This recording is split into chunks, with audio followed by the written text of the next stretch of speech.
دې آیت کې الله پاک د جنت د نهرونو هغه صفت ذکر کړي. په جنت کې الله پاک کوم نهرونه پیدا کړي دي، هغه نهرونه د هغې صفات هغه څه دي، د هغې د اوبو یا د پیو چې کوم نهرونه دي یا نور څومره د ګبین د هغې نهرونه هغه صفات چې دی نو هغه څه دي، هغه صفات هغه په دې آیت مبارکې کې الله پاک هغه ذکر کوي. او بیا پسې ورپسې هغه د کافرانو هغه لږه تذکره هم کوي.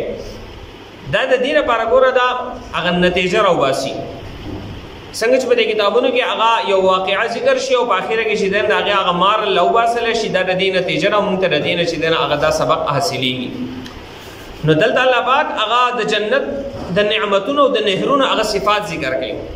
بیا د کافرانو هغه یو تذکره کوي. نو گویا کې الله پاک د انسان ته هغه سبق ورکوي چې ګوره یو طرف ته هغه جنتونه دي، د هغې نهرونه دي، نعمتونه دي، بل طرف ته کافر دی، د هغه لپاره کم سزاګانې دي.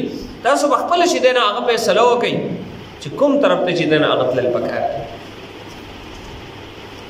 نو الله پاک فرمایي مثل الجنة التي، مثال د هغې جنت وعد المتقون چې د متقیانو سره د هغې وعده کولی شي.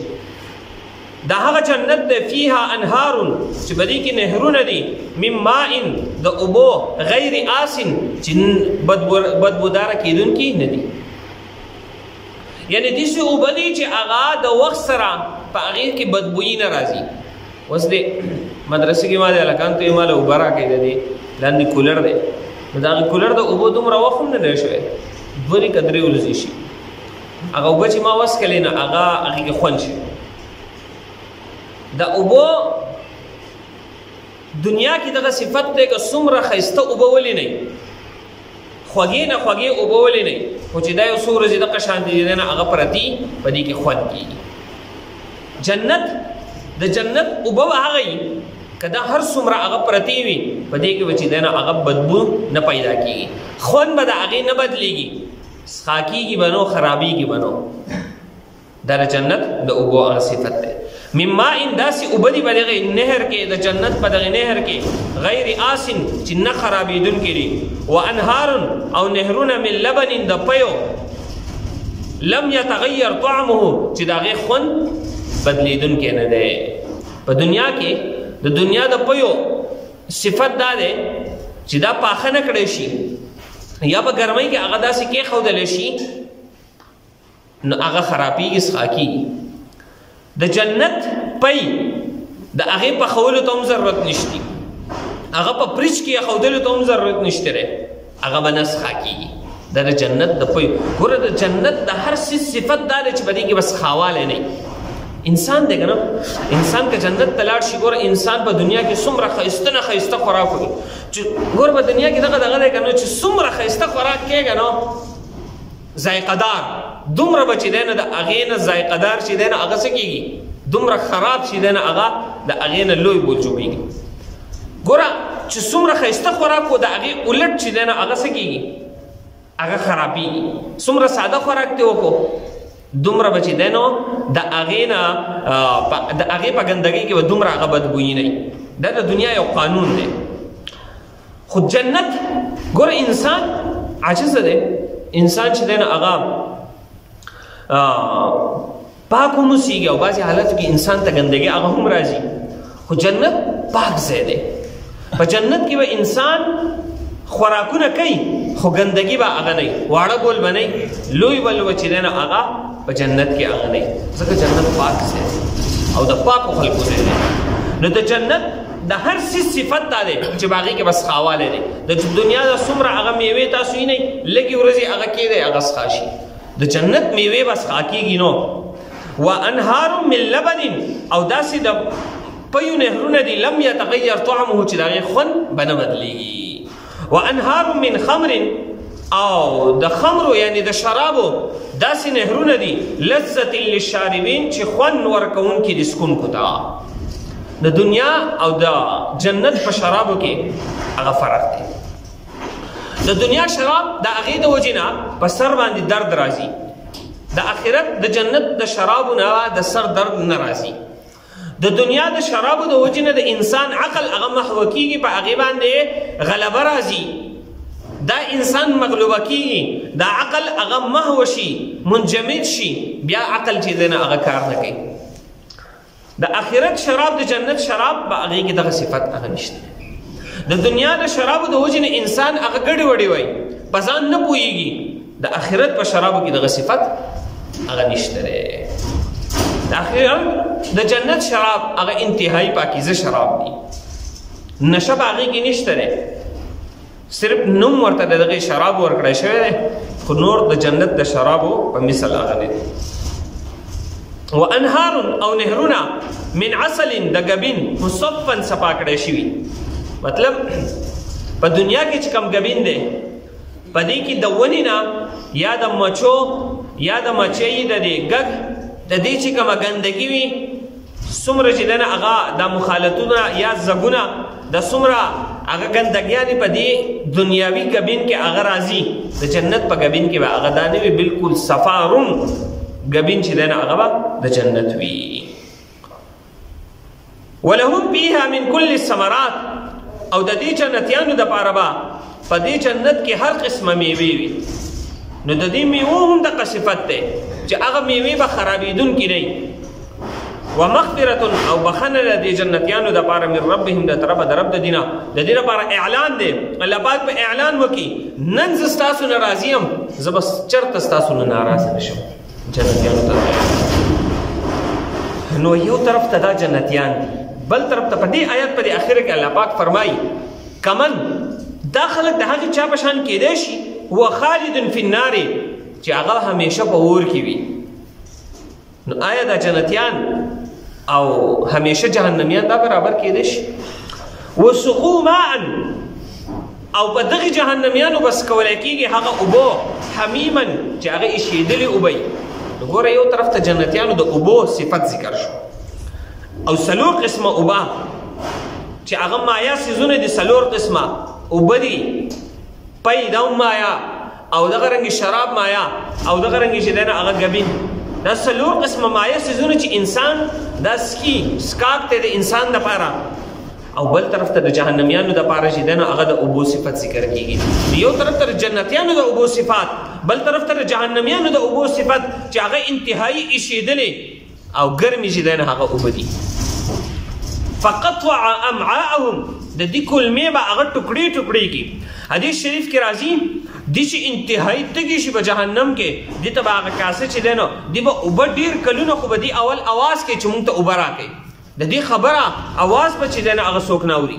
بیا چې کله د دې خبره هغه ومنلی شي، دې ته به په یو جام کې هغه ایشېدلې اوبه یا راوړی شي، یا به چې دی نو د دغې جهنمیانو نه د دې زخمونو نه چې کوم یینې نوونه هغه به یېږي یو وادۍ کې جمع کېږي، یا به ول هغه راوړی شي، هغه به انتهایی ایشېدلې خوټ کېدلي او یا خوټ کېدلې اوبه. دا چې کله دې ته راوړی شي نو دا به د دنیا د اوبو د خوټ کېدلو په شانتي نه وي. د دنیا اوبه خو چې هم خوټ کېږي نو سړی به لاس ور وړي نو هغه سوځوي، خو د دې نه هم زیات بدتره به هغه چې کله دې ته پیش کړی شي هغه دې څکي، نو چې دې کله هغه کاسه خولې ته نږدې کړي نو دا لاندنۍ شونډه هغه به نامه ته راورسي، برنۍ شونډه هغه به بره لاړه شي، دومره به چې دی نه د هغې ګرمایش او تف وي. خو بیا به هم دغه جهنمي دومره تندې راغستی چې دی به دغه اوبه چې دی نه هغه وڅکي. کله چې دی دا اوبه وڅکي دننه چې دی نه هغه څومره سیسټم دی د انسان د جسم دننه څومره دی، میده ده، کلمې دي، څومره هر څه دي، هغه ټول به ټوکړې ټوکړې کړي. الله پاک فرمایي فقطع امعاءهم، کلمې به د دې ټوکړې ټوکړې شي او دا ټول به ترې لاندې چې دی نه هغه اوبه یېږي دا هر څه. بیا به چې دی نه الله پاک دې جوړ کړي. ګوره د جهنم کې خدا انسان چې کله وسوځي الله پاک به بیا جوړ کړي، بیا به وسوځي، بیا به یې جوړ کړي د ده د سزا ورکولو دپاره. نو دومره چې دی نه هغه سختترینې اوبه به دې ته، ګرمترین او ایشېدلې اوبه به دې ته په جهنم کې هغه ورکړی شي.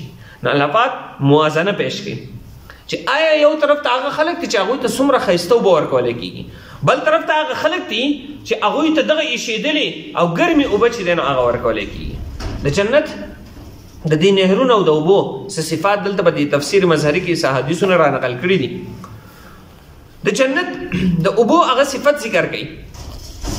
ان معاویه بن حیده ده فرمای قال سمعت النبي صلی الله علیه وسلم، ما د نبی علیه السلام نه واورېدل یقول، نبی علیه السلام فرمایل ان فی الجنة بحر الماء، په جنت کې د اوبو هغه دریاب دی، سمندر دی، نهرونه دي. و بحر العسل او د ګبین، و بحر اللبن او دغه رنګ د پیو، و بحر الخمر او د شرابو.